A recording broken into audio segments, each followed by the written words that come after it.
Bienvenido al Cafecito del Día, brought to you by the Labor Council for Latin American Advancement.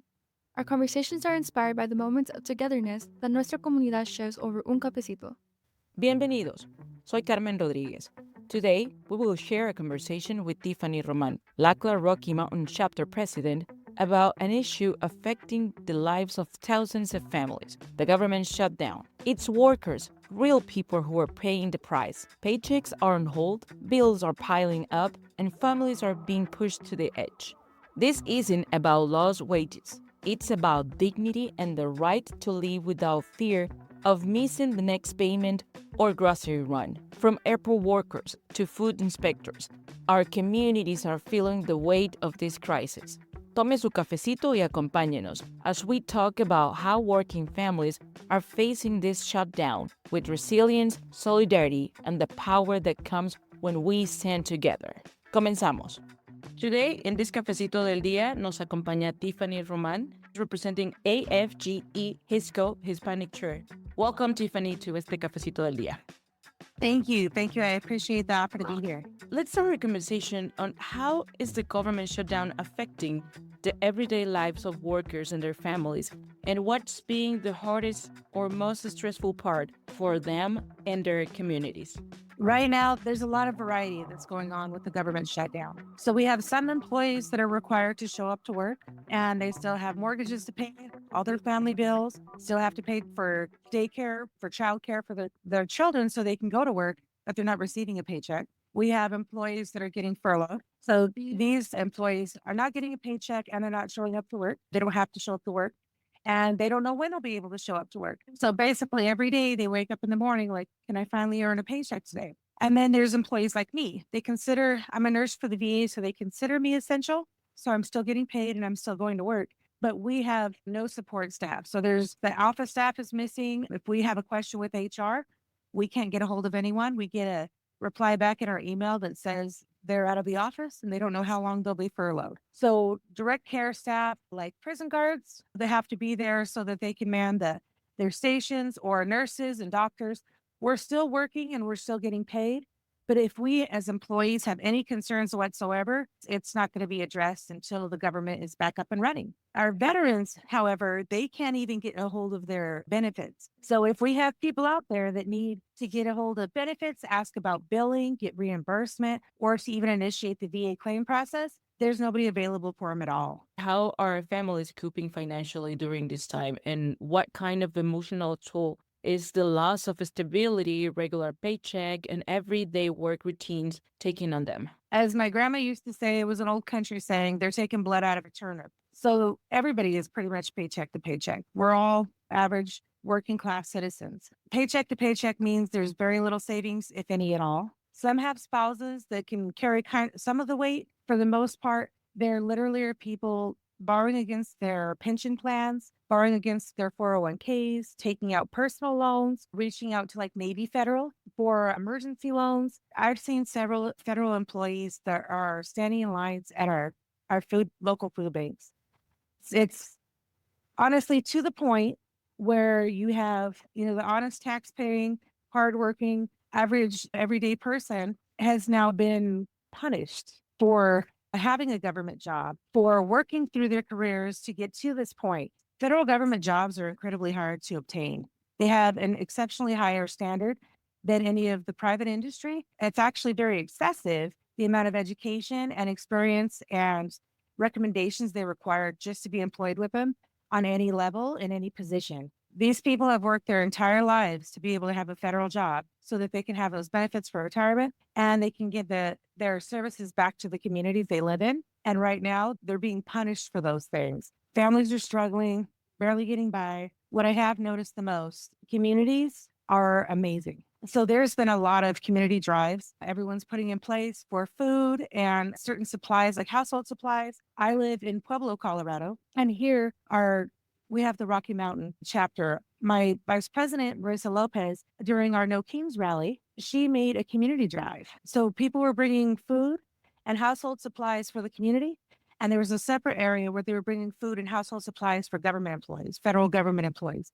And both sides we're equally full. This is a community where 48% of us are actually on the SNAP program. So these people are going to be experiencing their own hardship when that event occurred, and we're presently in it. Plus, we're a middle class area. We're blue collar workers here. So there's nobody that has excessive amounts of money or supplies to give away. Those gifts were from the heart. It wasn't like, oh, I have all these extra things in my pantry. It was because they truly understand what's going on and they empathize. And even though we have multiple families in one city, we're one big family and everyone was there to watch out for each other. Marissa did a fantastic job.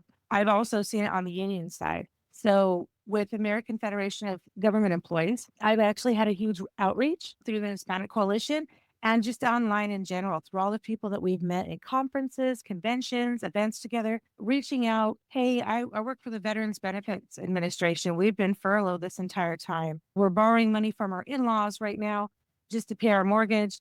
Can anyone help me? Do you even have spare costumes of any kind? They weren't picky. They weren't asking for something specific. If you have old costumes at your house, can you help us? Because our kids would like to be able to celebrate Halloween. And there was no hesitation. It was everybody reached out. So people are sharing. If we have finances, $20, $50, $100, people are sharing with you one another, sending cash app. There's people showing up with, if we're in the same vicinity, there's people showing up with care baskets of food and household goods. There's a lot of emotional support going back and forth. So you can feel the love, whether it's over Facebook, over text message, over phone call. Everybody's trying to do their part. This is truly the time that I'm seeing it in action. It's not just words. It's not just a phrase. They tell people that unions are families. They truly are. They're all, hey, I got an extra $20. You can have it. I honestly don't need it for gas this week. It's come down to that. People buying each other lunch. So support is important and it's crucial for a lot of families right now. What can organizations like LCLAA and other unions and union members, LCLAA members, can do to support your chapter or can do to support families of federal workers now? I think LCLAA and other, divisions of the labor movement and community organizations, if you just put it out there, social media is a huge thing right now. A simple food drive is more than enough. I know that it's hard in this economy and the political environment for anybody to come up with extra funding to assist people with their bills, etc. But even the basics. Families need household goods. It's stuff that we take for granted every day, even paper towels and toilet paper. You take it for granted, but when you're down to your last $20, are you going to be buying paper towels, or are you going to try to make sure that your children have cereal in the morning? That's where we're at right now. We're down to the wire. I would say if you can do any kind of campaign locally, it doesn't matter. You can be that one pebble in the pond. It doesn't have to be a whole boulder. You don't have to do something huge. Every little small pebble makes a ripple and makes a difference in somebody's life. If you do a local food drive, that's exceptional. And put the word out there on social media, get everybody involved, and give people a location to pick it up. Or we even had one instance, one of the community programs here, they were delivering box. We're setting up in the old Kmart parking lot. We had it there at the No Kings rally. They have all the supplies at Colorado Winds downtown, which is they're with SEIU. So they're actually helping us. All of the unions are banding together like one big family. If we're struggling, they're struggling. Like everybody is in this together. I would say do something similar. If you can't do it on a large scale, that's not necessary. Your heart's in the right place. If everybody does that across the country in all our chapters, if other chapters of their unions and other divisions under AFL-CIO, if everybody does a little bit within their own community, we're going to be filling the entire nation with kindness and empathy and charity at the time when we need it the most. What lessons can we as workers and families take from this experience to strengthen our voices in the future? When I started the union more than an average member, when I became an officer, the first thing I was told is that people usually never seek out the union until they're really in trouble and they kind of take things for granted. But that's symbolic of life. We all do that. Every single person. We get stuck in our daily hustle and our responsibilities. We take a lot of the simple pleasures in life for granted. I would say at this point in time, get out there, get involved in your politics. We're in charge of our households, but that legislation, who we vote for, our politicians, they literally can control every aspect of what comes into that household. This is a perfect example of that. They're taking your paycheck. Well, great. You're an exceptional employee. You have an exemplary work record and performance reviews and a resume that's amazing, right? Like you're just killing it in your profession. At any moment, they can jerk the rug out from under you. And this is a perfect example. Some things are beyond our control, unfortunately. So we can put all the effort we can into jobs, making sure that we're prepared to the best of our financial abilities, etc. But at times, our government can pull a rug out from under us. That's why unions are important, but that's also why it's just important to stand in solidarity with your neighbor. This is a good time to see what we need to do in the future. Yes, have empathy and reach out. And I can't say like, oh, save your money, because that's completely ignorant. Most of us don't even have the money to save. But I would say get out there and be involved in your politics. Do anything you can to support community events. If you can't donate, but you can give an hour of time handing out food, please do it. Something simple as giving a kind word to people that you see that are struggling at the grocery store or anywhere. Get out, get involved, show empathy for your neighbors. I myself was not extremely savvy. I was like, it doesn't really affect me, etc. We take it for granted that we'll always be taken care of and our voices will be eventually heard. Right now, we can see that that's definitely not true. And the only reason they're paying attention to us at all is because we're standing in solidarity. And they see these masses coming together, millions of people. And every time there's another event, they tack on a couple more million that show up and they're like, this isn't right. And we're not okay with this. You need to stand up. You need to go to your political rallies. It's okay not to know about politics. It's perfectly fine. It's not like they really tell us the ins and outs of that going through school, even growing up, watching CNN or MSNBC. You can watch it, you can get some of the aspects, but there it is so deep, even how our government works. Don't be afraid to ask somebody and don't be afraid to Google it. I learned so much from like, well, I don't understand that term. Well, how does that work? Well, how does that vote work? Well, what does the Senate and like, how do they work with this? And what are the limits of an executive order? Don't be ashamed to talk to people about it. I shied away from talking about politics for a long time because I felt like I was underinformed. I didn't want to kind of embarrass myself. But truthfully, there's a lot of amazing people out there that have dedicated their lives to this and they want to inform you. The more informed voters are, the better the outcome is. But truthfully, in a marginalized community like the Hispanic, the Latino culture, the Latinx, whatever title you identify by, we're underrepresented. And a lot of it, I believe, has to do with the lack of the education for our community for politics. And that's through no fault of our own. I believe it's systemically designed for that. But if we can get out there and learn the information, be informed voters and show up to the polls, we can change the trajectory of where our country is going right now. As you have shared with us, the impact on working families of this shutdown is devastating. But what is the impact in services and programs that the government's agency provide to working families and the functioning of our country? Government employees are everywhere. We have Social Security Administration.